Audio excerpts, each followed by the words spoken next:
John chapter 16 यूहन्ना रचित सुसमाचार 16 अध्याय को ध्यान करें। इस अध्याय ऊपर की कोठरी का उपदेश है। इसका मतलब यीशु मसीह ने पकड़वा जाने से पहले वही आखिरी रात था, आखिरी भोजन चेले लोगों से कर रहे थे। वो ऊपर की कोठरी में उसी संदर्भ से 15, 16, 17 अध्याय उन्होंने उपदेश दिए थे।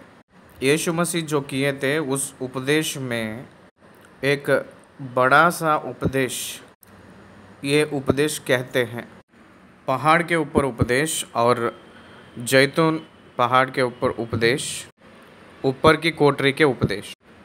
ये तीन जो उपदेश है ये बड़े बड़े उपदेश कहते हैं। उन्होंने जो किए थे उसमें से ये तीन उपदेश बड़ा है। पहाड़ के ऊपर जो उपदेश दिए थे वो चेले लोगों को पास बुला लाकर उनको उपदेश दिए थे। जैतून पहाड़ के उपदेश यीशु मसीह के दूसरी आगमन और उनकी मृत्यु, एस्कोटोलॉजिकल इश्यूज पूरा बताए थे। उसके बाद आखिरी जो उपदेश ऊपर की कोठरी में चेले लोगों से बात करने वाली उपदेश है। इसमें बहुत स्पष्ट रूप में उनके मृत्यु के बारे में, उसके बाद जो होने वाली संभावना कामों के बारे में और पवित्र आत्मा का आगमन के बारे में और अनुग्रह की काल के बारे में, उनकी दूसरी आगमन के बारे में बहुत से विवरण पहले से ही स्पष्टीकरण किए थे। ये पूरे घटनाएं जो होने से पहले ही यीशु मसीह अपने चेले लोगों को बता चुके थे। कारण ये है कि उन लोग विश्वास में ना भटकने पाए, इसलिए जहाँ वो लोग खड़े रहना है वहाँ खड़े होने के लिए, जहाँ स्थिर होना है वहीं स्थिर होने के लिए उन लोगों को पहले से ही ये घटनाएं पूरा होने से पहले ही उस घटनाओं को चेले लोगों को मजबूत करने के लिए पहले से ही बता चुके थे। 16वीं अध्याय में 33 वचन लिखा गया है। उस 33 वचनों में जो लिखा हुआ कंटेंट क्या कहे थे उसको बहुत स्पष्ट रूप में उस वचन को अगर हम पहले ही जान लेंगे तो सरल रूप में हम लोगों को समझ आएगा। तो पहले वचन से लेकर 3 आयत तक यीशु मसीह ने अपने चेले लोगों को जो होने वाली कष्ट के बारे में बताए थे। प्रोफेसीज अबाउट द प्रोसिक्यूशन कहते हुए आए हैं। ही प्रिडिक्ट्स द प्रोसिक्यूशन। 4 आयत से लेकर 6 आयत तक ये प्रोसिक्यूशन की कारण क्या है उसके बारे में बताए थे। 7वीं वचन में वो पिता के पास क्यों उतना ज़रूरी जाना है उसके बारे में बताए थे। 8वीं वचन से लेकर पवित्र आत्मा परमेश्वर जब आएंगे तो उनका काम क्या है बताए थे। 12वीं वचन से लेकर 15 वचन के बीच में भविष्य में जो होने वाली बातें, प्रत्यक्षताएं के बारे में बताए थे। 16वीं वचन में कुछ काल तक मुझे आप लोग देखेंगे नहीं, फिर कुछ काल के बाद मुझे आप लोग देखेंगे कहकर उनके मृत्यु और पुनरुत्थान के बीच में होने वाली उस 3 दिन के बारे में बताए थे। 17 और 18वीं वचनों में वो कुछ काल कहकर जो बोले थे वो क्या है उन लोगों को समझ आया नहीं। उसकी विवरण 19 से लेकर 22 की वचनों के बीच में वो क्यों जा रहे हैं, फिर से कैसे आएंगे, वो सब बताए थे। 23 से लेकर 26 के बीच में प्रार्थना कहकर जो विषय, यीशु मसीह के नाम से जो करने वाली प्रार्थना के लिए परमेश्वर जो देते हैं उत्तर, एक नया कानून तब तक नहीं था। वो यीशु मसीह के नाम से जो प्रार्थना तब तक नहीं था, वही उनके द्वारा कहा गया था। 27 और 28 वचन में उनकी बातें नहीं समझ आता है। कुछ समय तक आप लोग देखेंगे नहीं, उसके बाद आप लोग देखेंगे, आपके आनंद अधिक होगा। इसके बारे में जो एक्सप्लेनेशन वो दिए थे 29 और 30 वचनों में उनके चेले लोग को बातें हमें स्पष्ट रूप में समझ आया है कहकर चेले लोग कबूल किए थे। 30 आयत से लेकर 33 वचनों में सफरिंग क्रिश्चियंस के बारे में प्रोफेसीज, जो भविष्यवाणी परमेश्वर यीशु मसीह कहते हुए आए थे। इस रीति से 16 अध्याय की 33 वचनों को विवरण दिया गया है। अभी तक हम लोग स्पष्ट रूप में इस अध्याय के वचनों को ध्यान दिए हैं, तो इस समय हम लोग वचन बाय वचन को हम लोग ध्यान करेंगे और भी बहुत स्पष्ट रूप में। आइए हम लोग ध्यान करें पहली आयत। देखिए, ये बातें मैंने तुमसे इसलिए कही कि तुम ठोकर ना खाओ। वे तुम्हें आराधनालयों में से निकाल देंगे, वरन वह समय आता है कि जो कोई तुम्हें मार डालेगा वह समझेगा कि मैं परमेश्वर की सेवा करता हूँ। देखिए, तुम ठोकर नहीं खाना है। क्यों ये 16 अध्याय की विवरण कहकर पूछे तो ठोकर नहीं खाना है, इसलिए उन लोग डिस्टर्ब नहीं होना है। उन लोग विश्वास में बाधाएं के रूप में सोचना नहीं।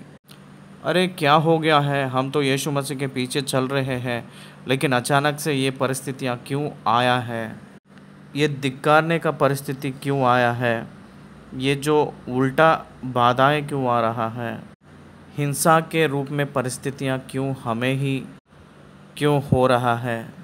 ये सब उन लोगों को एक सडन शॉक ना होने के लिए प्रभु ने पहले ही बता रहे थे उन लोगों को, क्योंकि बाधाएं ना आना चाहिए। उन लोगों को पता ना होकर कुछ तो हो रहा है कहकर कंफ्यूज ना होने के लिए उन लोगों को पहले ही बता रहे थे।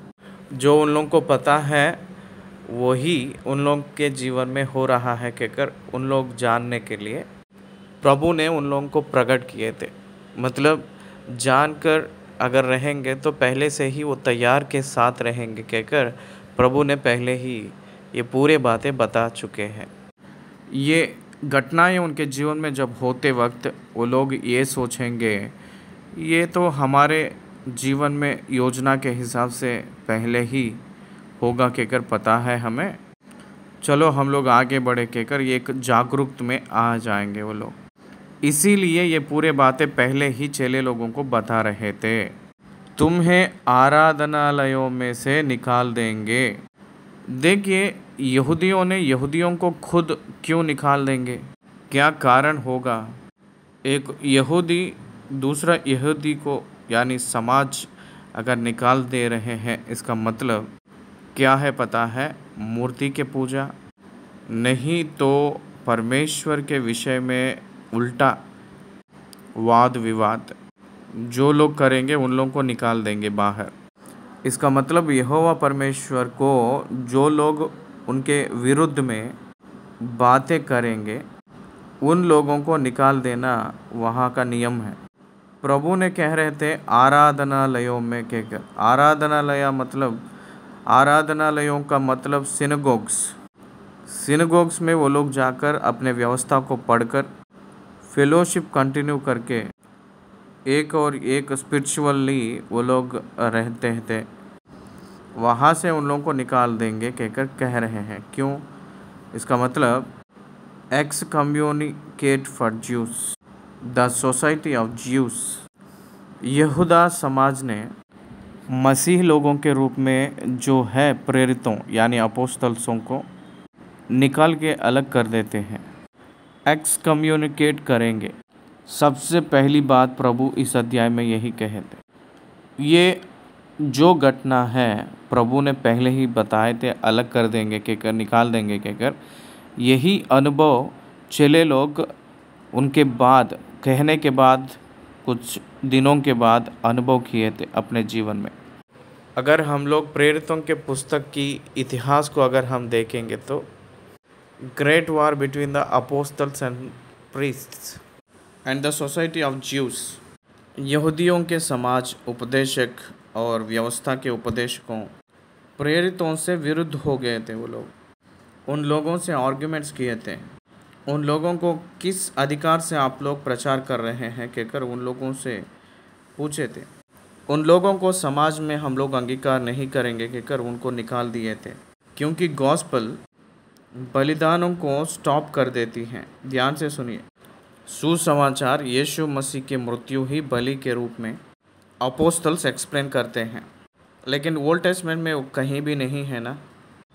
देखिए, होम बलि और शांति का बलि, पाप की प्रायश्चित की बलि, अन्न बलि, ये सब उनको पता है। तो फिर ये क्या है, यीशु मसीह कहकर जो फसाह का जो पशु के संधि यीशु मसीह ही बलि होना, ये क्या बात है। ये एक कन्फ्यूजन था उन लोगों को। इसलिए मूसा ने मिस्र से इस्राएलियों को उस मिस्र से छुड़ाते समय जो दिया गया है फसाह के बलि एक नकल के रूप में है कहकर, यीशु मसीह का बलि वास्तविक है कहकर, मृत्यु से यीशु मसीह का बलि निश्चय निरंतर छुटकारा दी है कहकर, इस प्रकार के सुसमाचार को प्रचार करते समय यहूदी लोग कंफ्यूज हुए थे। नेचुरली ये संभव है, क्योंकि जब तक वो लोग सुने थे, पढ़े थे, पीढ़ियों से पीढ़ी पीछे हो लेना, उनके भिन्न के रूप में एक नया जो शब्द सुनाई दे रहा है, नया बातें सुनाई दे रहा है, यीशु मसीह ही फसाह का बलि का पशु है कहकर, वहाँ डिफ़र होते हैं। इसलिए उन लोग व्यवस्था के अक्षर के भिन्न रूप में जो लोग दिखाई दे रहे हैं विरुद्ध में, उन लोगों के विरुद्ध हो जाएंगे, उन लोगों को मार डालेंगे, उन लोगों को धिक्कारेंगे। वो एक साधारण रूप में होने वाली प्रक्रिया ही है। इसीलिए प्रभु पहले ही कह रहे थे उन लोगों से, आप लोगों को समाज मंदिर में यानी आराधनालयों में, एक ही आराधनालय नहीं, जो आराधनालय होता है, कोई भी आराधनालयों में अपोस्तल्स लोगों को आने नहीं देंगे। आप लोग एक बार ध्यान दीजिए, सारे चेले लोग यहूदी हैं। चेले लोगों को उस आराधनालयों के और देखा जाएगा तो उस आराधनालय से बहुत स्ट्रॉन्ग रिलेशन होता है, क्योंकि वो लोग यहूदी थे चेले। देखिए, नेचुरली सारे यहूदी लोगों को एक क्रिया ये है कि विश्राम के दिन वो लोग आराधनालय में जाकर वो सब लोग इकट्ठे होते थे, मिलते थे। उन लोगों को एक्सकम्युनिकेट करने का बहुत शॉकिंग न्यूज़ के रूप में हो रहा है। ऐसे चीज़ें होने जा रहा है, ऐसे घटनाएं होने जा रहा है, इसलिए मैं पहले ही बता रहा हूँ। एक रीति से देखा जाएगा तो यीशु मसीह उन लोगों को तैयारी कर रहे हैं कहकर मैं तो सोचता हूँ, क्योंकि they are preparing to be excommunicate. उन लोगों को परमेश्वर यीशु मसीह जागरूकता दे रहे हैं। जो कोई तुम्हें मार डालेगा वह समझेगा कि मैं परमेश्वर की सेवा करता हूँ। प्रेरितों के काम 9 अध्याय में साउल कहकर एक व्यक्ति जो मसीह वालों को हिंसा करना और उन लोगों को मार डालना ही प्राण का रक्षा है कहकर कहता है। क्या किए थे यीशु मसीह के ऊपर विश्वास करना ही वो लोग गलत किए हैं क्या? प्रभु के ऊपर विश्वास किए थे उन लोग, परंतु वो ज्यूइश लॉ को और यहूदी की धर्म को एंटी के रूप में दिखाई दे रही हैं। व्यवस्था को पालन करने वाले एक ही बार एक क्षण में अनुग्रह के द्वारा हम लोगों को उद्धार आ गया है कहकर, विश्वास के वजह से अनुग्रह के द्वारा हम लोग उद्धार पाए हैं कहकर, व्यवस्था के द्वारा हम लोग धर्मी है कहकर, जो डिक्लेरेशन धर्मी नहीं हो रहे कहकर जो डिक्लेरेशन देते ही धर्म को कुछ मारी पकड़ा है कहकर उन लोगों के अंदर एक भावना उन लोगों को आया था, और ऐसे ही आएगा कहकर प्रभु ने कहे थे। आजकल रिलीजन्स के बीच में जो भावना आ रही है, रिलीजन्स के बीच में प्रॉब्लम आने का कारण ये है कि their feelings about their own religion, उनके धर्म के बारे में जो उन लोगों के जो सोच। इसलिए आप लोग कभी ध्यान दीजिएगा, कुछ लोग इंटरव्यू में बोलते समय कहते हैं कि धर्म के विश्वासी चोट का आए हैं कहकर बोलते हैं। एक झुंड दूसरे झुंड के बारे में, दूसरे झुंड तीसरे झुंड के बारे में बात करते रहते हैं। देखिए, धर्म के विश्वासी कहकर कुछ हैं, उनके भिन्न रूप के जो प्रचार प्रेरितों ने लेकर आने के लिए तैयार हो रहे थे। प्रभु के मृत्यु के बाद में, पुनरुत्थान के बाद में, पंतकोस्त के अनुभव के बाद चेले लोग अपने प्राण को त्याग करके वचनों को एक्सप्लेन करने के लिए आगे जा रहे थे। इसलिए वो यहूदियों को, उनके व्यवस्था को, उनके रीति रिवाज को, उनके सिस्टम ऑफ रिलीजन की अगेंस्ट के रूप में दिखाई दे रही है। इसलिए उन लोग इन लोगों को मार डालने के लिए बिना सोच के मार डाल देते हैं। वो सोचते भी नहीं है कि मारने के लिए, और वो लोग ये भी सोचते हैं कि ये परमेश्वर की सेवा कहकर सोचते हैं। व्यवस्था क्या कह रही है? क्या मनुष्य को हिंसा दो कहकर कह रही है क्या? लेकिन परमेश्वर की सेवा करो कहकर कहती है। इसका मतलब ज्यूइश की ट्रेडिशन में जो लोग उनके उल्टे में बात कर रहे हैं, उन लोगों को पथराव करके मार डाल देते हैं, उन लोगों को मार देते हैं। अगर हम देखेंगे तो यीशु मसीह को क्रूस डालने का प्रामुख्य कारण क्या है? वो परमेश्वर के पुत्र कहकर कह लिए थे, इसलिए यहूदी लोग उनके ऊपर एक निंदा डालकर उनको मार डालने के लिए आगे गए थे। तो उसके चेले लोग क्यों छोड़ देते हैं? इसका मतलब वो लोग ये सोच रहे हैं कि इन लोगों को मार डालेंगे तो वही महान सेवा कहकर सोचते हैं। अभी भी कुछ रिलीजन्स में किलिंग ऑफ अदर पीपल, दूसरे धर्म लोगों को मार डालना तो हमारे परमेश्वर को सेवा किए समान है कहकर कुछ लोग मूर्ख सोच, एक गंभीर लोग भी दुनिया में है आज के ज़माने में। रिलीजियस फैनेटिक्स कहते हैं उन लोगों को, धार्मिक कट्टरपंथी कहते हैं उन लोगों को। क्या परमेश्वर ने धार्मिक कट्टरपंथी उन लोगों को कहे थे क्या? कहे नहीं, लेकिन उन लोगों की भावना ये है कि परमेश्वर की सेवा कर रहे हैं, परमेश्वर के खिलाफ वालों को हम लोग सजा दे रहे हैं कहकर उन लोगों की सोच है। वो वैसे एक दिन आएगा कहकर कह रहे थे यीशु मसीह चेलों से। जो साउल पौलुस के रूप में बदला था, वो वही काम में रहा है कहकर हम लोगों को पता है। वो लोग पिता को और मुझे ऐसा वे इसलिए करेंगे कि उन्होंने ना पिता को जाना है और ना मुझे जानते हैं। इसके लिए पौलुस बेस्ट एग्जाम्पल है। यीशु मसीह पौलुस को परिचय ना होने से पहले धर्म के धार्मिक जुनून के लिए रूप धारण होकर बहुत लोगों को हिंसा किया था। मसीह वालों को मार डालना ही वो एक सेवा के रूप में सोचा था। परंतु जब यीशु मसीह ने उस व्यक्ति को आकाश में दिखाई दिए थे बहुत बड़ा रोशनी से, उसके बाद से वो किसी को हिंसा तो नहीं किया, लेकिन वही मसीह के लिए अपने आप को समर्पित कर दिया था कि मुझे हिंसा करो मेरे मसीह के लिए कहकर, और उनके सर कटवा कर वो मसीह के लिए अपने जीवन त्याग कर दिया भी था। इसलिए उनको जो नहीं जानते हैं वही लोग हिंसा करते हैं। परमेश्वर के हृदय को, परमेश्वर की योजना को, उस नियुक्त को जो लोग नहीं ग्रहण करते हैं वही लोग हिंसा करते हैं धर्म के नाम से। उन्होंने ना पिता को जाना है और ना मुझे जानते हैं। They do not know God and Christ. Yeshu Masih कौन है उनको नहीं समझ आया था। इसलिए प्रेरितों के काम 9 अध्याय के आरंभ में ही आकाश के बीच से एक शब्द सुनाई दिया है, एक बड़ा सा रोशनी दिखाई दिया है।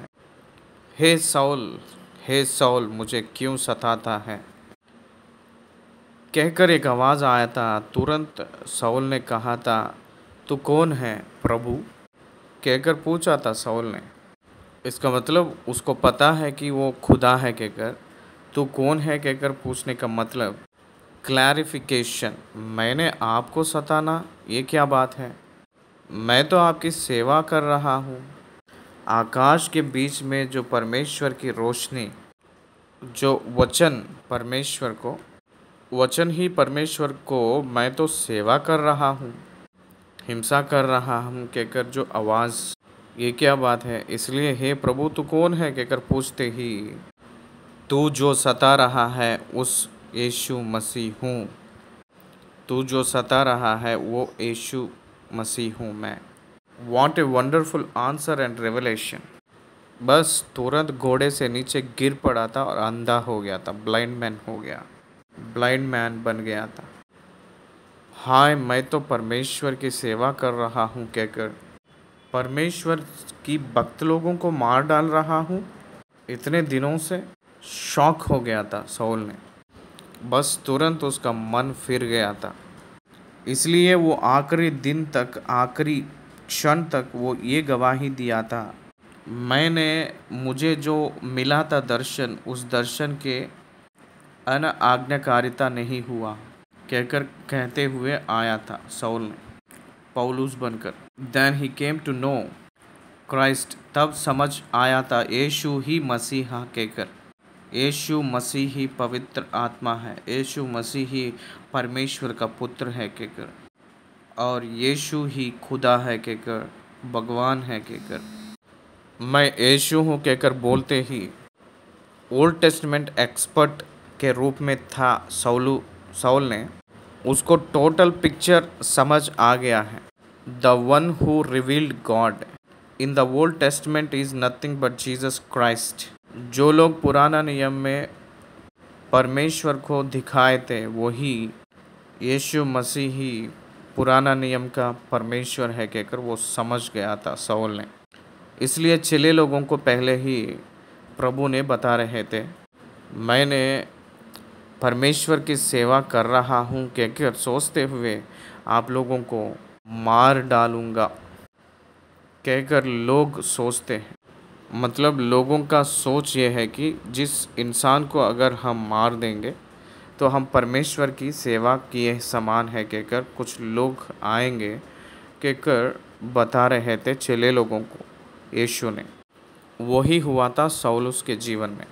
4 आयत, परंतु ये बातें मैंने इसलिए तुमसे कही कि जब इनका समय आए तो तुम्हें स्मरण आ जाए कि मैंने तुमसे पहले ही कह दिया था।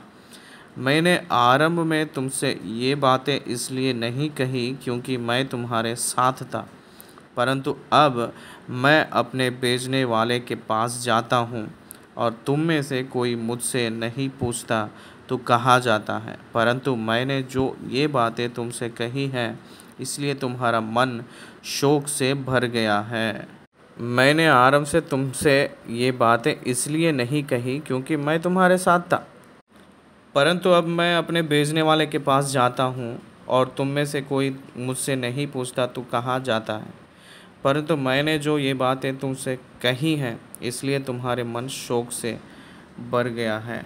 मैं आपके साथ था इसलिए अभी तक ये बातें नहीं बोला, अब मैं जा रहा हूँ इसलिए ये पूरी बातें मैं आपको बता दे रहा हूँ कहकर प्रभु कह रहे थे चेले लोगों से। 14 अध्याय में तो चेले लोग तो पूछे ही हैं कि आप कहाँ जाते हैं। फिलिप्पुस ने प्रभु से पूछा था, मैं पिता के पास जा रहा हूँ कहकर आप कह रहे हैं प्रभु, तो पिता कौन है हम लोग को बताइए कहकर पूछा था। वैसे ही बिल्कुल यहाँ भी प्रभु जी कह रहे हैं कि जो मुझे भेजे हैं उन्हीं के पास मैं जा रहा हूँ, इसलिए मैं आपको रिवील कर रहा हूँ, परंतु सब मैं रिवील नहीं कर रहा हूँ, सिर्फ कुछ ही बातें मैं कह रहा हूँ। बाकी बातें अगर हम बोल देंगे तो आप सह नहीं पाएंगे। पवित्र आत्मा परमेश्वर आपके ऊपर आएंगे, आपके पास आएंगे, तब वही सब कुछ आपको याद दिलाएंगे और सब कुछ बताएंगे। वो जब कहते हैं उस समय मेरे ही प्रचार में से निकाल कर कहते हैं, इसलिए मैं जो कहा था उसी को याद दिलाते हुए आपको कहता है, तब आपको समझ आएगा। वो प्रभु उन लोगों से कहे थे, आप कहाँ जा रहे हो कहकर आप तो नहीं पूछ रहे, लेकिन मैं ही खुद बोल रहा हूँ, इसलिए आप लोगों का मन शोक से भरा है। प्रभु की बातें उन लोगों को नहीं समझ आ रहा था, लेकिन मैं जा रहा हूँ कहकर बोलते ही वो लोग दुखित हो जा रहे थे। तो भी मैं तुमसे सच कहता हूँ कि मेरा जाना तुम्हारे लिए अच्छा है। हु बिलीव्स दैट, प्रेरितों ने कैसे यकीन करेंगे। मैं जाना अच्छा है कहकर आपको लाभदायक है कहकर क्यों कहते हैं। वो जाकर पवित्र आत्मा को भेजेंगे तो उस पवित्र आत्मा को उन लोग ने अपनाए के बाद में जो होने जा रहा है, जो रूपांतर, उन लोगों के सोच में भी नहीं सोच सकते हैं कि उनका रूप, उनका व्यवहार, चाल चलन पवित्र आत्मा पाए के बाद में कैसा रहेगा। इसीलिए मुझे जाना ही अच्छा है, क्योंकि यदि मैं ना जाऊं तो वह सहायक तुम्हारे पास ना आएगा, परंतु यदि मैं जाऊंगा तो उसे तुम्हारे पास भेजूंगा। ये पिता को जो वादा किया हुआ एक आत्मा है, पवित्र आत्मा परमेश्वर ने पिता विश्वासियों को वादा किया हुआ पवित्र आत्मा है।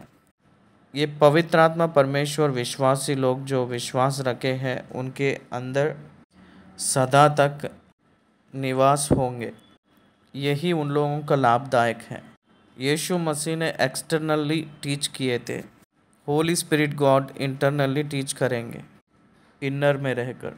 That is the benefit of the having holy spirit in him.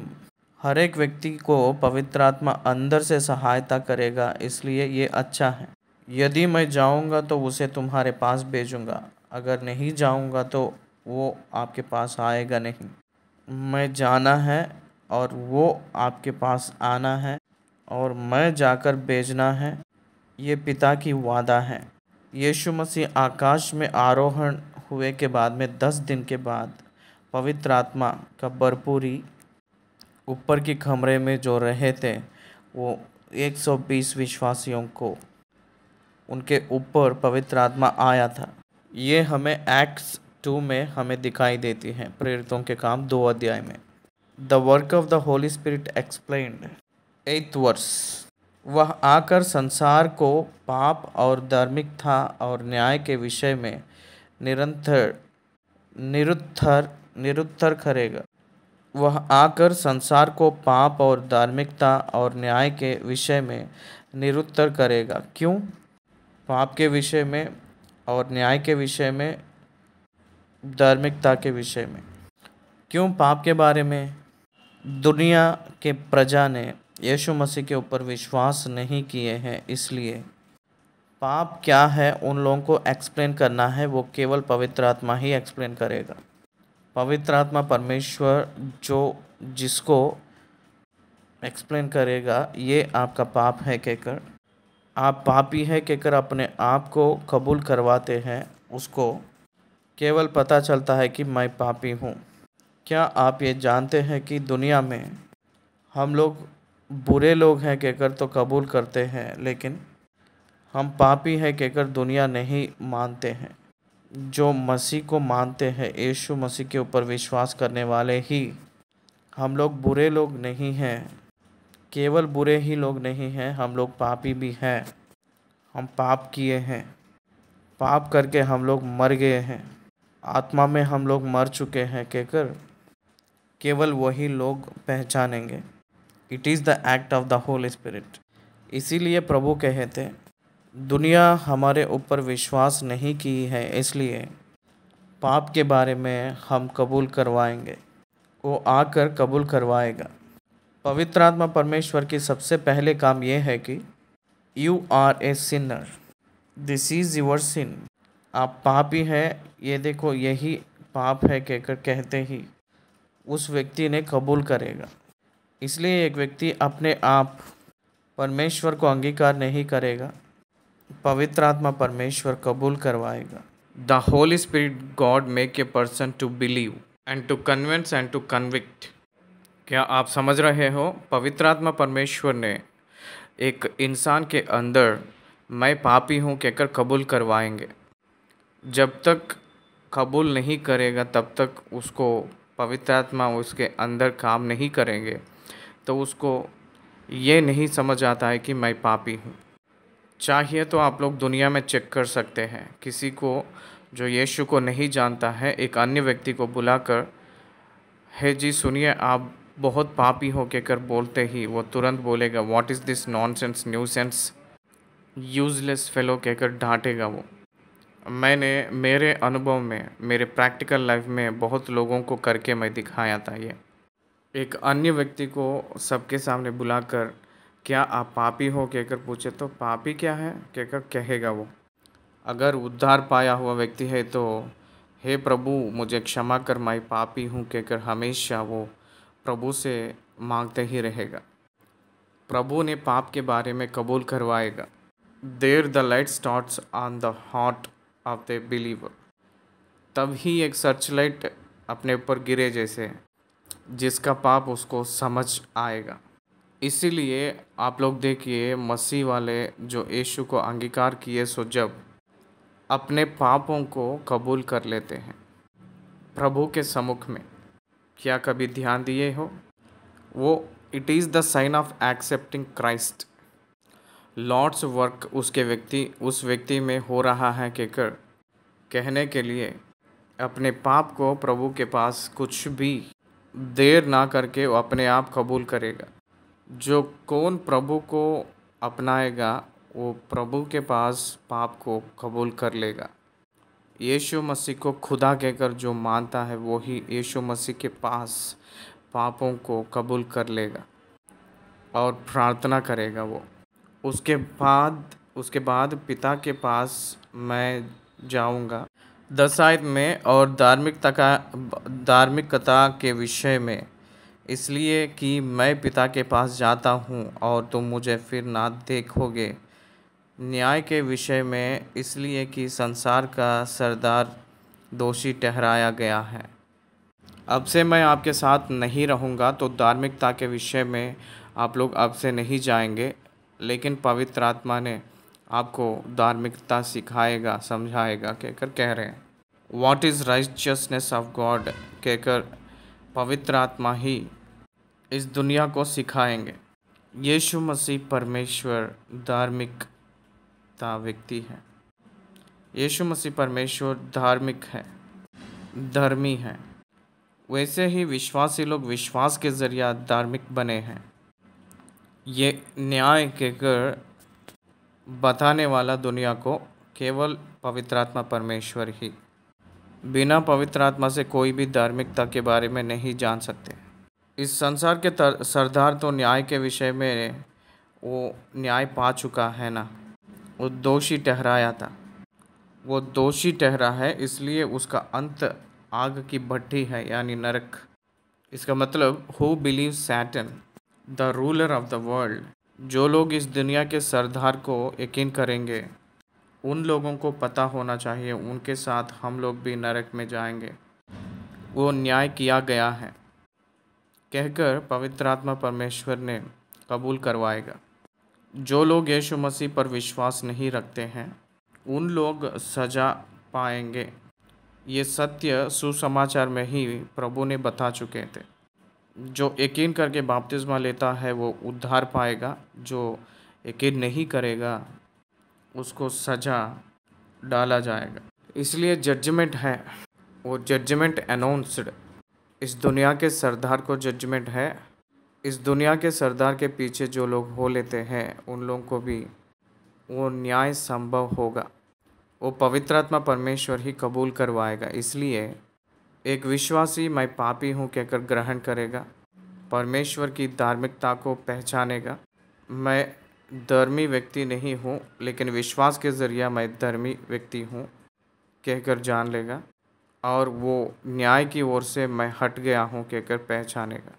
मुझे न्याय नहीं है कहकर परमेश्वर की धन्यवाद करते हुए वो जीवन जिएगा।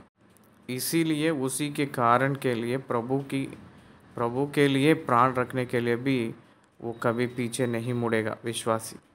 ये पवित्र आत्मा के वजह से कामों में प्रभु ने विवरण दिए थे। 12वीं वचन, मुझे तुमसे और भी बहुत सी बातें कहनी है, परंतु अभी तुम उन्हें सह नहीं सकते। उन लोग ये नहीं सह पा सकते हैं कि यीशु मसीह ने क्रूस पर बहुत घोर रूप में अपने प्राण को त्याग करने जा रहे हैं कहकर उनको बहुत से लोग हिंसा के साथ मारेंगे कहकर, ये बात वो लोग सह नहीं पाएंगे अभी बोलेंगे तो। तब भी कुछ सूक्ष्म रूप में बताते हुए आए थे भविष्यवाणियों के रूप में। चरवाहा को मारेंगे और भेड़ तितर बितर हो जाएंगे। आप लोग अब नहीं देखते हैं, बाद में देखते हैं। उस प्रकार की जो शब्दों में तो बताए थे, लेकिन लिटरली एक्सप्लेनेशन में मुझे 3 कीलों पे टांगेंगे, मेरे सर पे कांटों के मुकुट रखेंगे, मेरे पीठ पे बाला से मारेंगे, एक कम 40 चाबुक से मारकर मुझे घेर कर खींचते हुए मुझे लेकर जाएंगे। ये सब एक्सप्लेन नहीं किए थे, लेकिन मुझे मार डालेंगे कहकर वो कह चुके थे।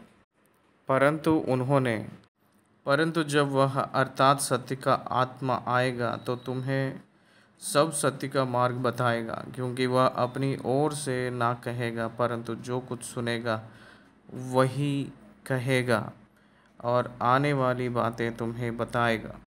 बाइबल में पवित्र आत्मा को 2 नाम दिए थे, एक एडवोकेट, दूसरा सत्य की स्वरूप है। इसका मतलब image of the truth, nothing but the truth. इसलिए पवित्र आत्मा परमेश्वर सत्य है। इसलिए ये जो सत्य की आत्मा जब आएगा तो क्या करेंगे? सर्व सत्य में चलाएगा। The people who believes in Jesus Christ will receive the Holy spirit and will turn into the real truth, perfect truth, सर्व सत्य अंदर ले चलेगा, सर्व सत्य में चलाएंगे। इसका मतलब standards of true God and the truth में चलाएंगे। पवित्र आत्मा परमेश्वर ना होकर आत्मा में बढ़ना संभव की बात नहीं है। पवित्र आत्मा परमेश्वर की सहायता ना होकर आत्मा में हम लोग बढ़ना संभव की बात नहीं है। पवित्र आत्मा परमेश्वर की मदद ना होकर आत्मा के वरदानों अनुभव करना हमसे नहीं हो पाएगा। पवित्र आत्मा मदद ना होकर आत्मा के फलना हो नहीं सकता। एक विश्वासी को टोटल पवित्र आत्मा परमेश्वर ही कबूल करने वाला, कबूल करवाने वाला, चलाने वाला, ये सब पवित्र आत्मा परमेश्वर ही है। इसलिए वो क्या कह रहे थे? सर्व सत्य उसकी आत्मा में आप लोगों को चलाएंगे, परंतु वो चलाते समय 13 वचन, परंतु जब वह अर्थात सत्य की आत्मा आएगा तो तुम्हें सब सत्य का मार्ग बताएगा, क्योंकि वह अपनी ओर से ना कहेगा, परंतु जो कुछ सुनेगा वही कहेगा और आने वाली बातें तुम्हें बताएगा। पवित्र आत्मा परमेश्वर यीशु मसीह के द्वारा जो सुनकर यहाँ कहे थे उसी को वो वही लेंगे। पिता जो कहे थे वही बात पुत्र ने बोले, पुत्र जो कहे थे वही बात पवित्र आत्मा पुष्टि किए हैं। The word of the God confirm to the spirit of the God of the son of the God. परमेश्वर के वचन परमेश्वर के जरिया, परमेश्वर के पुत्र के जरिया, पवित्र आत्मा के जरिया पुष्टि किया जाकर, अंगीकार किया जाकर, प्रत्यक्ष किया जाकर रहे जैसे हमें समझना चाहिए। 14 आयत, वह मेरी महिमा करेगा क्योंकि वह मेरी बातों में से लेकर तुम्हें बताएगा। यीशु मसीह की बातों में से ही लेकर पवित्र आत्मा परमेश्वर लेंगे, ना कि डिविएशन नहीं है, नया बात नहीं बताएंगे। इसीलिए हमें यीशु मसीह जो कहे थे वही बातें final and authorised version God. इसलिए इब्रानियों के पत्री 1 अध्याय की 1 वचन में इस दिन के अंतों में पुत्र के जरिया जो बात किए कहकर लिखा है, उसकी मंजा जो परमेश्वर यीशु मसीह ने बोले थे उसकी एसेंस को एलॉबरेट करके एक्सप्लेन किया है। वही हमें प्रेरितों के काम की ग्रंथ, वो जो प्रेरितों के काम की पत्रियाँ ने जो लिखे हैं, प्रेरित ने एक्सप्लेन किए थे एलॉबरेटली। यीशु मसीह जो प्रेम दिखाए थे उस प्रेम को एलॉबरेटेड स्टोरी के रूप में एक्सप्लेन किए हैं पत्रियों में। पौलुस लिखे हैं, पतरस लिखे हैं, यूहन्ना लिखा है। उस सारे पत्रियाँ भी क्या एक्सप्लेन कर रहा है कि कर पूछे तो यीशु मसीह जो बातें कहे थे उसी के मंजा को एक्सप्लेन कर रहा है उस पत्रियाँ। देखिए, पिता को जो हुआ है वो सब मेरा है, इसीलिए मैंने कहा कि वह मेरी बातों में से लेकर तुम्हें बताएगा। जो कुछ पिता का है वह सब मेरा है, इसलिए मैंने कहा कि वह मेरी बातों में से लेकर तुम्हें बताएगा।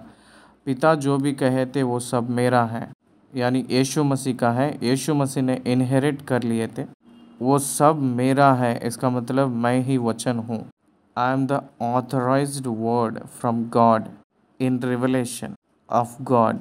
परमेश्वर के वचन मैं हूँ, परमेश्वर को प्रकट करने वाला मैं हूँ, जो वचन बनकर हूँ। मुझसे लेकर यानी वचन से लेकर पवित्र आत्मा परमेश्वर ने प्रचार करेंगे, उपदेश देंगे। He will never deviate to the word of God. Bible को कोई भी डिविएट करके टीच किए तो वो दुष्ट आत्माएं है, ना कि पवित्र आत्मा। पवित्र आत्मा डिविएट नहीं होंगे ट्रूथ से हटकर, वर्ड ऑफ गॉड से हटकर, वर्ड ऑफ क्राइस्ट से हटकर डिविएट नहीं होंगे। इसीलिए पौलुस ने गलातियों को लिखते हुए कहे थे कि हे गलातियों, आप लोग इतने जल्दी जो सुसमाचार को छोड़कर दूसरी प्रचार में, उपदेश में मुड़ जाना, आपको क्या हुआ है कहकर पूछे थे पौलुस ने। वैसे ही बहुत से लोग पवित्र आत्मा का मतलब बहुत कामें और बहुत आश्चर्य कार्य हुए तो किए तो पवित्र आत्मा पाएंगे कहकर एक गलत सोच रहने के वजह से गलतियों के पत्री 5:3 में किसके वजह से पवित्र आत्मा पाए हैं? विश्वास करने के वजह से, नहीं तो काम करने के वजह से आप लोग पवित्र आत्मा पाए हैं कहकर खंडन किए थे। इसलिए यीशु मसीह के नाम में पिता परमेश्वर जो भेजे थे उस पवित्र आत्मा को कामों के वजह से पाए हैं कहकर बोलते हुए चलने वालों को एक चेतावनी दिए थे पौलुस ने गलती के कलीसिया में। इसलिए समझने के लिए कोशिश करिए, जो कुछ पिता का है वह सब मेरा है। यीशु अपना लिए है पिता की वचन को, इसलिए वो कह रहे थे कि मेरे बातों में से लेकर तुम्हें बताएगा। इसका मतलब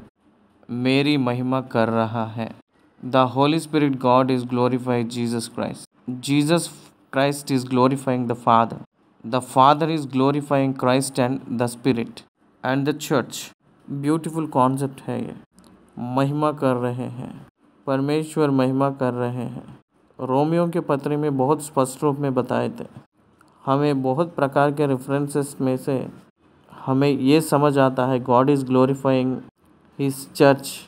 देखिए, मैंने आप लोगों के लिए इस वचन को निश्चय पढ़ना है कहकर मैं विश्वास कर रहा हूँ, मैं सोच रहा हूँ। ध्यान दीजिए, रोमियो के पत्री 8:30 फिर जिन्हें उसने पहले से ठहराया उन्हें बुलाया भी, और जिन्हें बुलाया उन्हें धर्मी भी ठहराया है, और जिन्हें धर्मी ठहराया उन्हें महिमा भी दी है। God has glorified the people who he has chosen. किसको चुन लिया है, किसको बुलाया है, किसको नियुक्त किया है, उन लोगों का महिमा किया है। इसलिए यूहन्ना के हे पिता, मैंने मेरी महिमा उन लोगों को दे रहा हूँ। आपके पास जब रहा था उस समय आप जो मुझे दिए थे महिमा, वो महिमा उन लोगों को दे रहा हूँ कहकर कहते हैं। Parting the glory, believers are filled with the glory of Christ and the glory of God. Because of the glory they received through Christ, they are glorified back. They are glorified God back. वो लोग महिमा किए हैं, इसलिए परमेश्वर भी उन लोगों का महिमा करेंगे।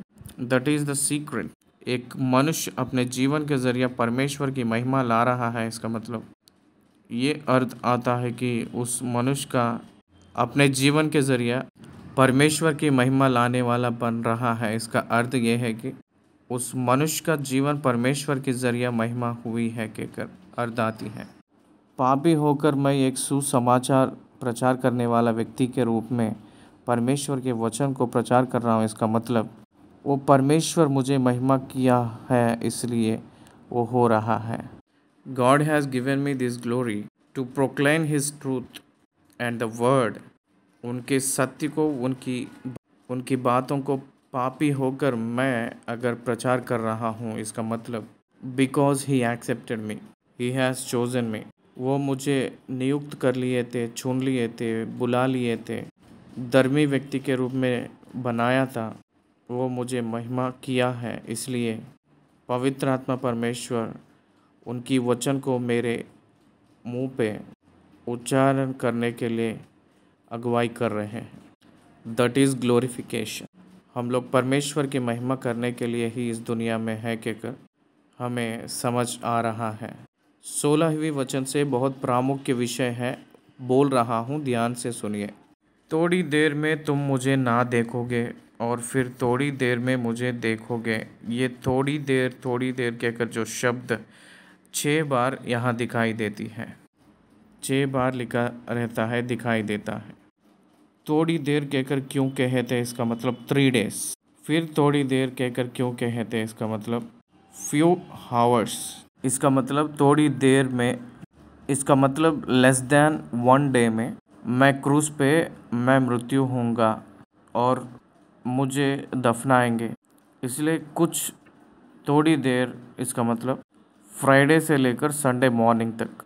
इसका मतलब वो 40 डेज में वो पुनरुत्थान हुए के बाद में 11 बार चेले लोगों को ही दिखाई दिए थे, दुनिया को कहीं भी नहीं दिखाई दिए थे। जो विश्वास किए थे उन्हीं के सामने अपने आप को प्रकट करके, उन लोगों को मजबूत करके, उन लोगों के विश्वास को स्थिरत्व में ले आके, मैं जो कहा था वो बातें सत्य है कहकर बताकर, उन लोग देखते वक्त ही वो स्वर्गलोक में चले गए थे। वो मेघ बादलों के साथ हो गए थे। वो सब लोग देख ही रहे थे। लिटरली वो डे टाइम था, वो रात में नहीं गए थे, दिन में ही वो गए थे। इसलिए हम लोग समझना है कि थोड़ी देर में तुम मुझे ना देखोगे, फिर थोड़ी देर में मुझे देखोगे। थोड़ी देर में का मतलब और लेस देन 1 डे में मैंने मरने वाला हूँ, बरियल हो जाऊँगा, आप लोगों को नहीं दिखूँगा। फिर थोड़ी देर में मुझे देखोगे, इसका मतलब खबर में जब तक रहता हूँ तो देखोगे नहीं, वो कुछ देर है ना, वो ख़त्म हो गए के बाद में फिर से आप लोग मुझे देखोगे। इसका मतलब मैं रिजरेक्ट होऊंगा।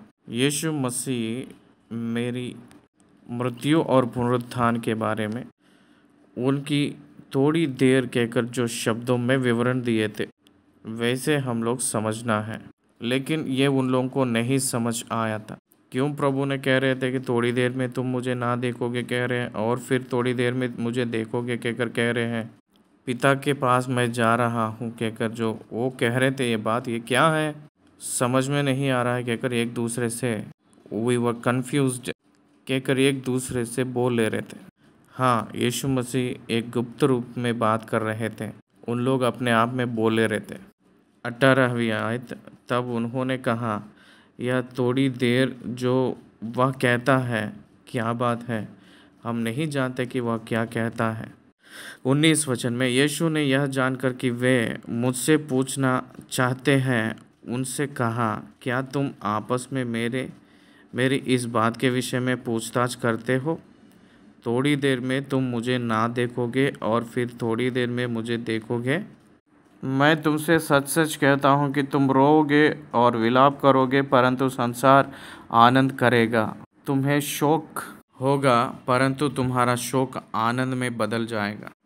देखिए, विदिन आवर्स, शाम 6 बजे के बाद जो घटना हुई थी ना, फसह इवनिंग 6 के बाद करते हैं भोजन। उस रात में वो वहाँ से जैतून पहाड़ से 3 लोगों को लेकर गत्समनी पे गए हैं ना, वहाँ वो पकड़वाएंगे। सवेरे 3 बजे से लेकर 9 बजे तक सारे न्याय 6 जांच पड़ताल कंप्लीट करके वो क्रूज़ पे चढ़े थे। 6 बजे वो क्रूज़ पे चढ़कर 3 बजे वो मृत्यु हुए थे। फिर शाम को 6 बजे वो कब्र में चले गए।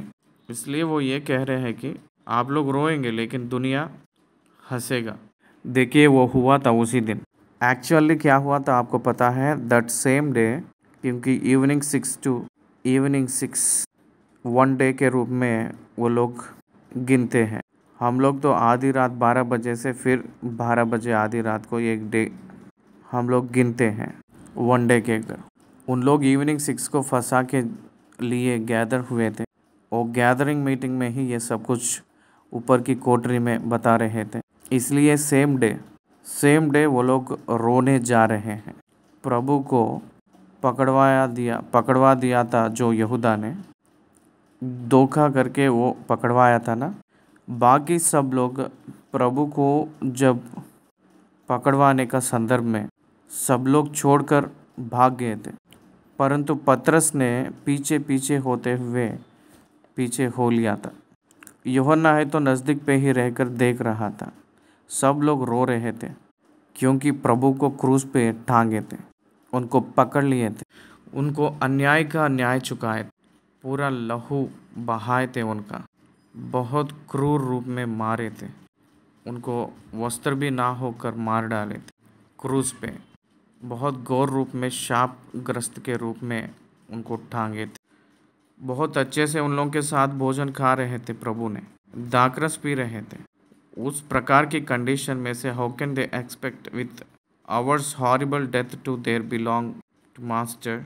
उनके प्रिय गुरु को पूरे लहू बहने का देह के समान वो लोग कैसे देख पाएंगे, देखेंगे तो कैसे सह पाएंगे।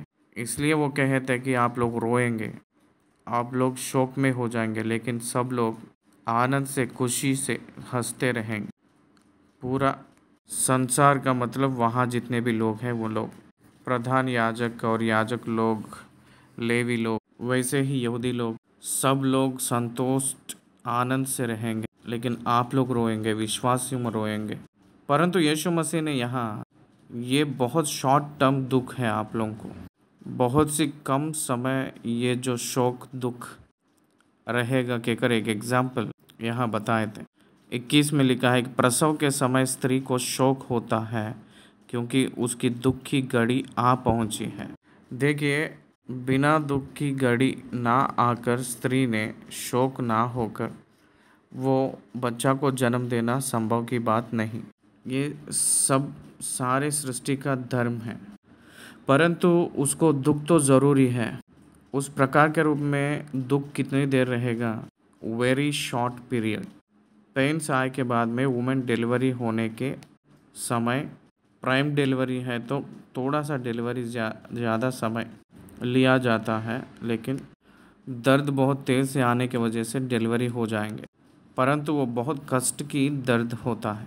मैंने कहीं पढ़ा था कि 20 हड्डियाँ टूटे तो कैसा रहेगा, वो समय में जैसे दर्द होता है उस प्रकार की दर्द एक ही समय पे उस स्त्री को होता है, जो स्त्री ने प्रसव करते सब, इसलिए फेंट हो जाते हैं। वुमेन उस संदर्भ में फेंट हो जाते हैं। इसलिए प्रभु ये कह रहे हैं कि उस प्रकार की जो दुख एक ही बार आती है, वैसे घेर रहा है एक दुख, यीशु मसीह की मृत्यु, उनकी पुनरुत्थान, उनके 3 दिन, इसका मतलब from the time to sun the day of resurrection, पुनरुत्थान की समय को और ऊपर की कोठरी के कमरे में जो समय को जो है वो फ्यू आवर्स, वो बहुत शॉर्ट पीरियड है, बहुत सी शॉर्ट पीरियड है। एक स्त्री को जो होता है दर्द वो कब भूल जाती है? जब बाबू पैदा होने का क्षण, उस बच्चा को देखते ही वो सारे दुख जो अनुभव की थी वो सब क्षण काल में वो स्त्री भूल जाती है। क्या आप लोगों को पता है वो कभी भी फिर से याद नहीं करती है, वो कभी भी याद नहीं कर लेती है उस पेन को, क्योंकि उस बच्चा को देखते ही वो भूल जाती है। क्यों?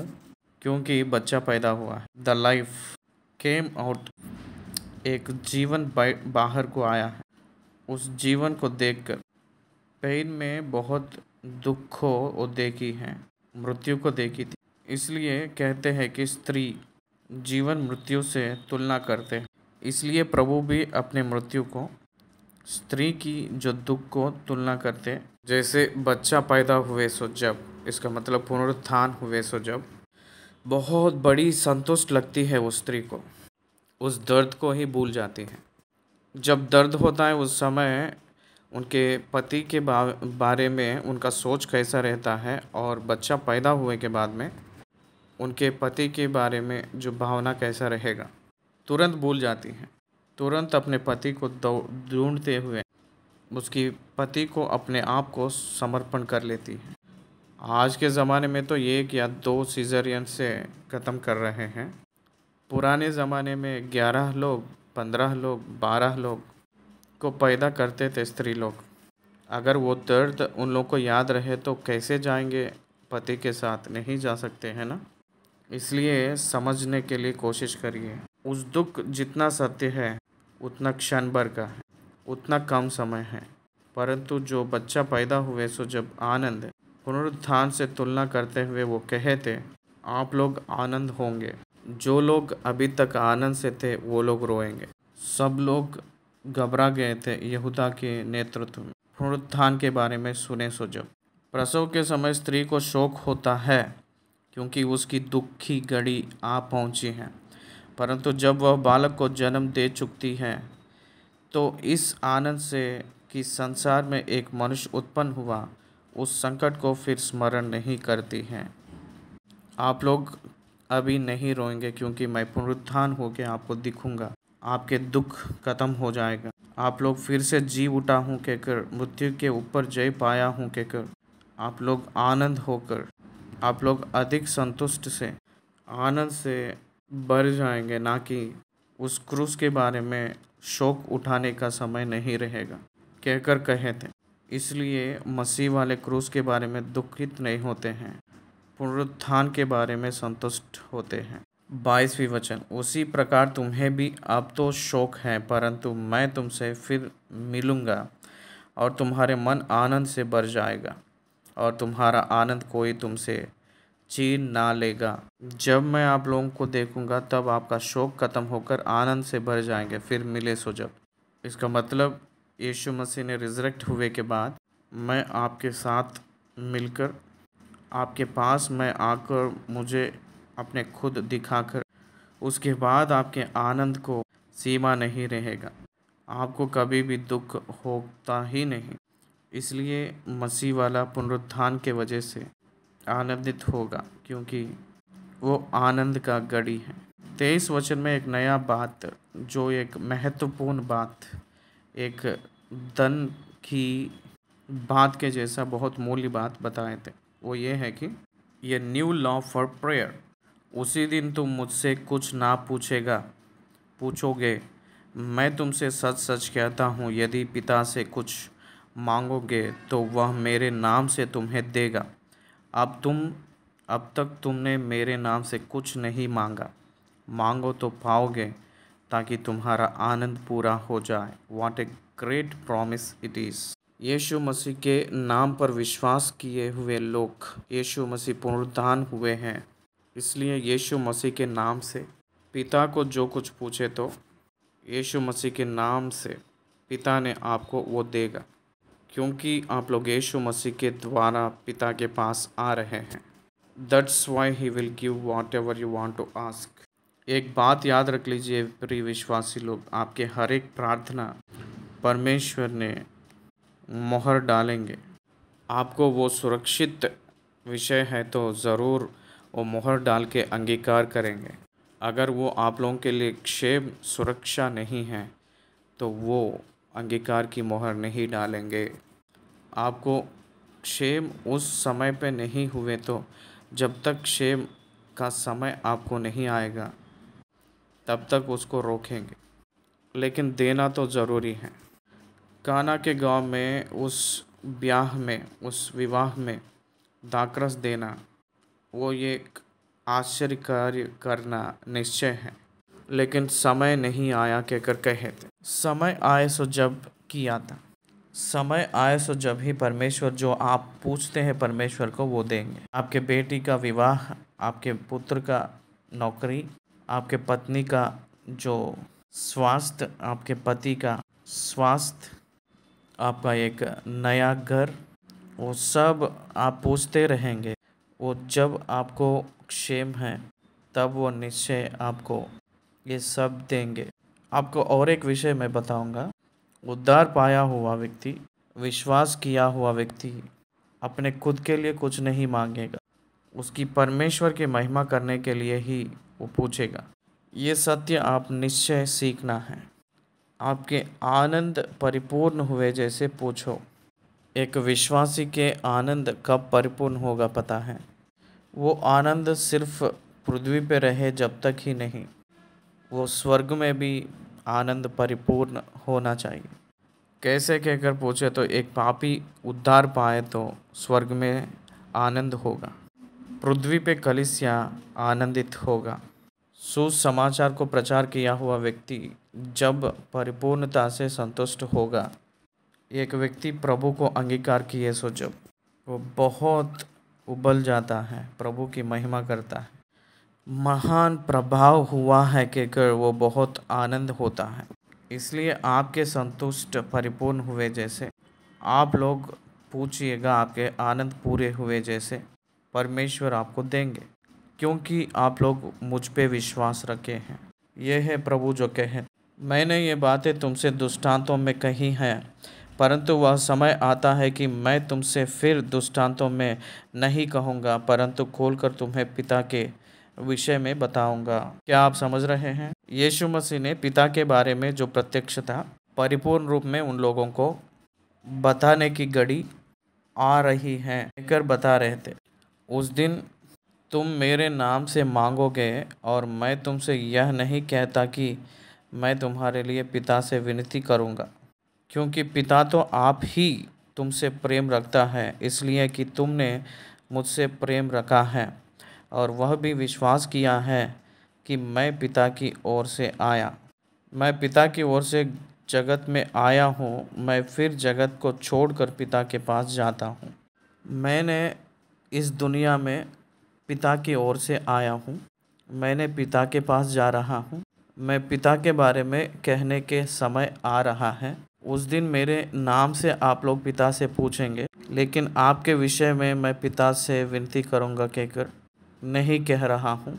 आप लोग मुझे प्रेम करके मैं परमेश्वर की ओर से आया हूँ कहकर विश्वास किए हैं, इसलिए पिता ही आप ही तुम्हें प्रेम कर रहा है। पिता आप ही आपसे प्रेम करता है, जैसे जगत की बुनियाद ना डालने से पहले ही मैं जब आपके साथ था तो आप मुझे प्रेम किए थे। उस प्रेम से ही मैं इन लोगों को प्रेम किया हूँ। यूहन्ना 17 में बताएं, इसलिए पिता आपसे प्रेम कर रहे हैं। यूहन्ना पहली पत्री 4 में वही बोल रहे थे, पिता वही पहले आपसे प्रेम किए हैं। हम लोग प्रेम किए कहकर नहीं, वो हमें प्रेम किए हैं। क्यों हमें प्रेम किए हैं? हम लोग यीशु मसीह परमेश्वर की ओर से आए हैं कहकर परमेश्वर पर विश्वास किए हैं। इसलिए यीशु, जो लोग उद्धार पाए हैं उन लोगों के ऊपर परमेश्वर एक व्यक्तिगत प्रेम दिखा रहे हैं। Personal love of God towards and believe, not universal love. सार्वत्रिक प्रेम ही नहीं, व्यक्तिगत की प्रेम परमेश्वर दिखाने के लिए तैयार हैं। क्यों कहकर पूछे तो वो यीशु मसीह पर विश्वास रखे हैं। That the reason God loves अस। अपने विश्वास के वजह से ही प्रभु हम लोगों को प्रेम कर रहे हैं। मैं पिता के पास जा रहा हूँ कहकर प्रभु ने चेले लोगों से कहते ही चेले लोग 29 वचन में ये कह रहे हैं कि उसके चेलों ने कहा, देख अब तो तू खोल कर कहता है और कोई दृष्टांत नहीं कहता। अब हम जान गए हैं कि तू सब कुछ जानता है और इसकी आवश्यकता नहीं कि कोई तुझसे कुछ पूछे। इससे हम विश्वास करते हैं कि तू परमेश्वर की ओर से आया है। यीशु मसीह जो बातें कहे थे वो भविष्य के बारे में बताए थे, भविष्य बताए थे।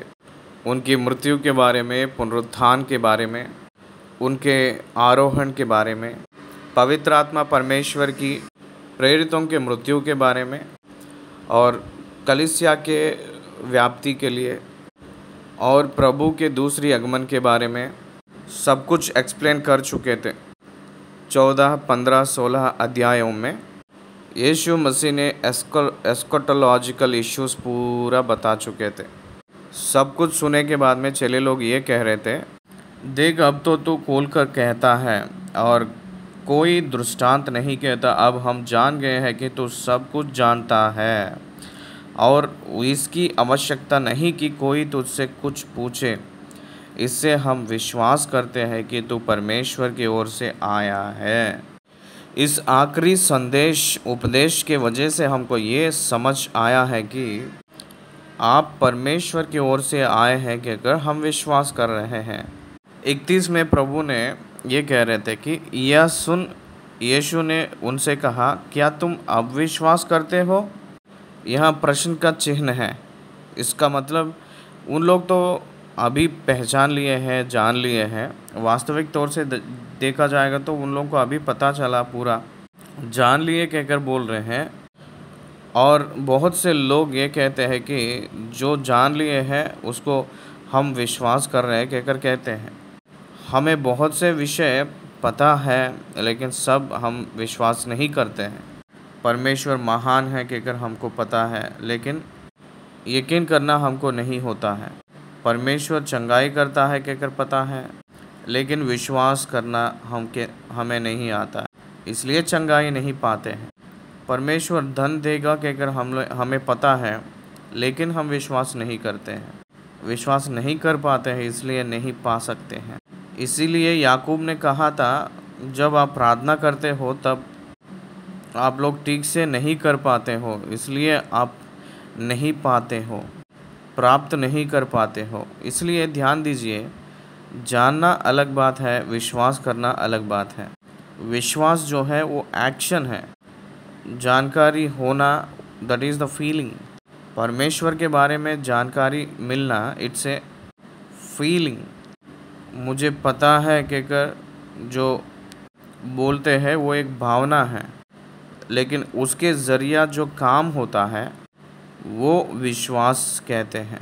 इसलिए सभी हम जानते हैं, हम परमेश्वर के बारे में विश्वास करते हैं। क्या आप लोग विश्वास करते हो कहकर प्रश्न, क्योंकि उन लोगों को भविष्य पता है। किनको? यीशु मसीह को।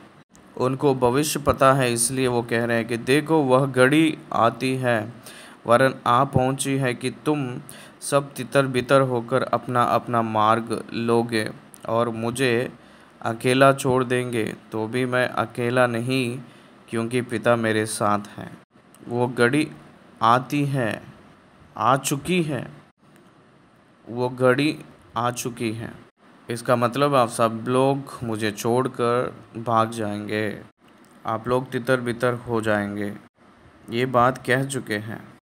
इसलिए वो कह रहे हैं कि मुझे अकेले छोड़ देंगे तो भी मैं अकेला नहीं, क्योंकि पिता मेरे साथ है। इसलिए क्रूस पे पहली बात पिता है, पिता कहकर कहे थे। पिता इन्हीं के साथ है, पिता के साथ वो है। चौथी बात में, क्रूस पे जो 7 बातों में चौथी बात में पिता ने उनको छोड़े थे। फिर 7वीं बात में यीशु मसीह अपने पिता के हाथ पकड़ लिए थे। इसलिए पिता से वो छूटे हैं, वो केवल चौथी बात में ही, क्रूस पे वो ही हमें अपने लिए मृत्यु, सेपरेशन फ्रॉम लाइफ अनुभव किए हैं, वो केवल एक ही जगह पे। इसलिए वो जो मृत्यु ही हुए हैं, शारीरिक मृत्यु, उसके वजह से अपने जीवन में उद्धार नहीं आया है। पिता से वो दूर हो गए थे, अलग हो गए थे। उस आध्यात्मिक मृत्यु के वजह से हमें उद्धार मिला है। ये सत्य हमें समझ आना है। मैंने इस विषय को इस अध्याय के आखिरी में और स्पष्ट रूप में एक्सप्लेनेशन दूंगा। ऑलरेडी बाकी गॉस्पल्स में वे बहुत स्पष्ट रूप में मैं कह चुका हूँ। मैंने ये बातें तुमसे इसलिए कही हैं कि मुझ में शांति मिले। संसार में तुम्हें क्लेश होता है, परंतु ढंढस बांधो। मैंने संसार को जीत लिया है। वही विश्वासी का फल है, विश्वासी का आनंद है।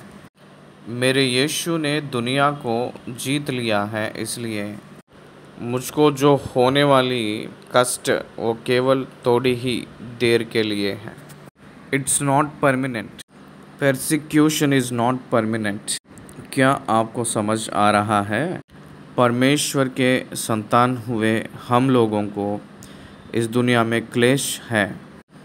तो आज की कलीसियाओं में पास्टर्स क्या कहते हैं, कलीसियाएँ क्या कह रही हैं? आपके जीवन में बहुत ब्लेसिंग्स है, आपके जीवन में प्रॉस्पेरिटी है कहते हैं, लेकिन प्रभु क्या कह रहे हैं? संसार में क्लेश है कहकर बोल रहे हैं। The cost of the salvation is free but the continuation cost is very high. उद्धार आसान है, सस्ता है, लेकिन उद्धार में होते हुए चलना बहुत मूल्यवान है। उसके लिए हम बहुत चुकाना पड़ेगा। मूल्य का मतलब मनी नहीं, धन नहीं। मूल्य का मतलब उनके लिए हम लोग स्थिर खड़े रहना, कष्ट में स्थिर खड़े रहना, हिंसा में स्थिर खड़े रहना, मृत्यु में खड़े रहना। It's very costly of affair. ये हम लोग जानना चाहिए। दुनिया में, संसार में आपको क्लेश है। प्रभु ने संसार में क्लेश है कहकर कह रहे थे, लेकिन आज के ज़माने के पास्टर्स बोलते हैं कि आपको आशीष होती है कहकर चिल्लाते हैं। इसलिए प्रभु में विश्वास करने वालों के प्रतिशत कम रूप में दिखाई देती है। सच्चा स्थिर विश्वासी लोग उत्पन्न नहीं हो पा रहे थे। कारण यह है कि आवर टीचिंग वॉज चेंज्ड। जो टीचर्स लोगों के जो प्रचार बदल गया है आज के ज़माने में, जो टीच करते हैं उन लोगों का। ब्लेसिंग्स के बारे में हम लोग बात करते हैं। हम लोग कष्ट के बारे में, क्लेश के बारे में तो नहीं बात करते हैं, आशीष के बारे में ही बात करते हैं, ना कि त्याग के बारे में। परमेश्वर के लिए छोड़ने वाला जो सुख, चैन के बारे में हम लोग नहीं बात कर रहे हैं। इसलिए प्रभु ने कह रहे थे कि मेरे द्वारा आपको शांति मिलने के लिए, मुझ में आपको शांति मिलने, इसका मतलब मसीह में ही शांति है। परमेश्वर से शांति और दुनिया से शांति जो मिलता है वो यीशु मसीह में शांति के वजह से ही। जो मसीह अनुग्रह कर रहे हैं वही शांति के वजह से हम लोग इस दुनिया को प्यार करेंगे, दुनिया वालों को क्षमा कर सकते हैं। हम लोग क्षमा कर रहे हैं, इसका मतलब वो शांति अपने अंदर है, इसलिए हमें क्षमा किया है, इसलिए हम लोग भी क्षमा कर रहे हैं। हमें शांति आया है, इसलिए हम लोग भी शांति दिखा रहे हैं। वही प्रभु कहते, इस संसार को मैं जीत लिया हूँ कहकर आप जान लो। दुनिया को, पाप को, मृत्यु को जय पाया हुआ व्यक्ति यीशु मसीह है। उनके ऊपर जो विश्वास करने वाले इस अनुभव को अनुभव करेंगे। ये है 14 अध्याय में, 16वीं अध्याय में 14 से लेकर 16 तक ऊपर की कोठरी के कमरे में यीशु मसीह प्रभु ने भविष्य के बारे में, उनके जीवन में जो होने जा रहा है उस घटनाओं के बारे में, कलीसियाओं के बारे में बहुत स्पष्ट रूप में कहा गया हुए बातें। और इस 17 अध्याय में आने वाली और 17वीं अध्याय में गत्समनी वाटिका में जो प्रार्थना किए थे उसका विवरण है। वो अगले अध्याय में हम लोग देखेंगे। 17 में 16वीं अध्याय ख़त्म हुई है। धन्यवाद। 16th chapter was completed. Thank you.